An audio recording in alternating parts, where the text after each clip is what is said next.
Hey, hey, hey! Alright guys, pagod na pagod tayo na kaayos ng mga items para sa pondo at income. Siyempre, nagugutom po tayo.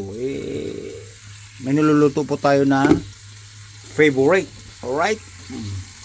Sitaw, bataw, patsani. Ang sitaw guys, made from Finland. Alright.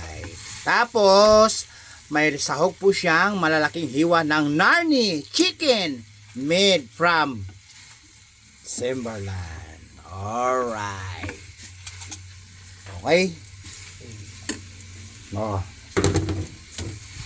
Sinasabi ko sa inyo guys. Kasi nag-aayos tayo ng mga items para sa pondo. Pagod na pagod po tayo. Alright. Tapos may eggnog tayo na 4 pieces nila. Eggnog from Mexico. Yun talaga ang inaabangan nyo, yung mga ulam ko ay galing talaga ibang bansa, no? Most important. Kasi yung ulam ko, maraming dinadaan ng bansa. Lalo na pag dumaan to sa Spratly Island, sa China. Ay, naku po. Napakahirap. Maraming mga pirates doon. Daig pa yung Pirates of the Caribbean, mga pirata, nag-aagawan ng teritoryo. Ang teritoryo ng Pilipinas ay inaagaw ng China. Ngayon ay nagka-problema, nagka-agaw-agaw na ng island. Ang island ng Pilipinas ay inaagaw ng China. Hindi makapalag ang Pilipinas. Hindi ko alam kung anong bakit. Hindi ko alam kung natsatsagot. Kung hindi ko alam kung binibigay nila. Oh, nako. Alright. Yan ang kakainin sa napapagod na beherong mabunganga. Kaya behero tayo mabunganga. More entertainment, maraming alam, hindi nawala ng bida-bida. Tuloy ang kwento, maraming kwento, hindi napuputol ang kwento, diretso sa bida-bida. Alright, ay guys, tignan natin yung guys. Yung items natin dito. Kaya ako na pagod guys. Ayun oh. Pawis na pawis po ako, kaya nagugutom na ako, kaya na-stop ko yung mga trabaho ko. Ayan, kababiyahe lang namin ng karton, kaya kaumpisa pa lang yan. Alright, pero hindi pa natatapos dahil hindi ko pa naayos mga items kayamanan ng Pilipinas.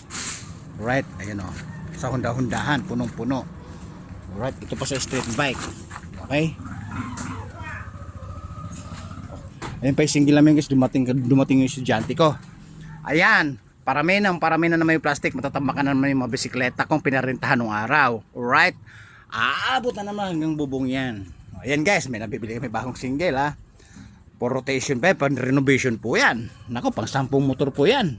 Mayaman sa gamit, mayaman sa motor, walang pera, mahirap sa pera. Ho ho ho.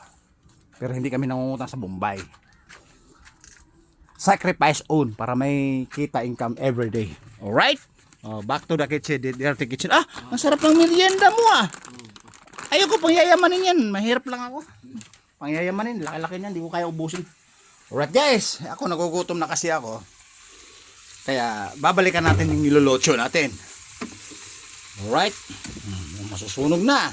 Mukhang yung adobo ay magiging fried sitaw na to. Fried chicken ang sinasahog, malalaki. Alright. Kakain na po tayo guys pag masarap na to. Pag naluluto na to, di ba? Luto naman talaga to, inin ko lang kasi dumating yung estudyante ko eh. Alright. Hey. Tapos syempre may 3 himagas na, 3 mango, 4 na egg. Tapos ano kayo, mayroong himagas. Ay, takpan mo natin kasi hindi pa tayo nag-umpisa sa introducing my refrigerator. Ang refrigerator ko ay gawa sa Ghost Project. Open. Alright. Yan. May iklog. May suha kaming Davao guys. Ito pang himagas din yan.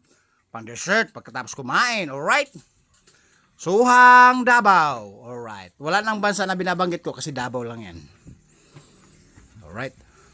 Ayun, chicken. Woo.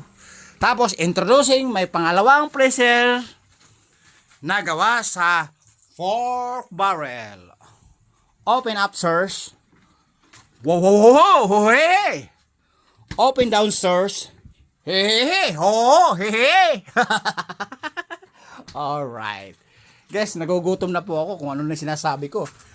Kung ano na sinasabi ko, post ako, gutom na ako. Kaya nga may biherong channel tayo guys, may biherong mabunga nga. Hindi na wala ng kwento, hindi na wala ng bida-bida, tuloy ang kwento, patuloy sa mga bida-bida, kwento, hindi na wala ng kwento, puro kwento, pero may hinatnan.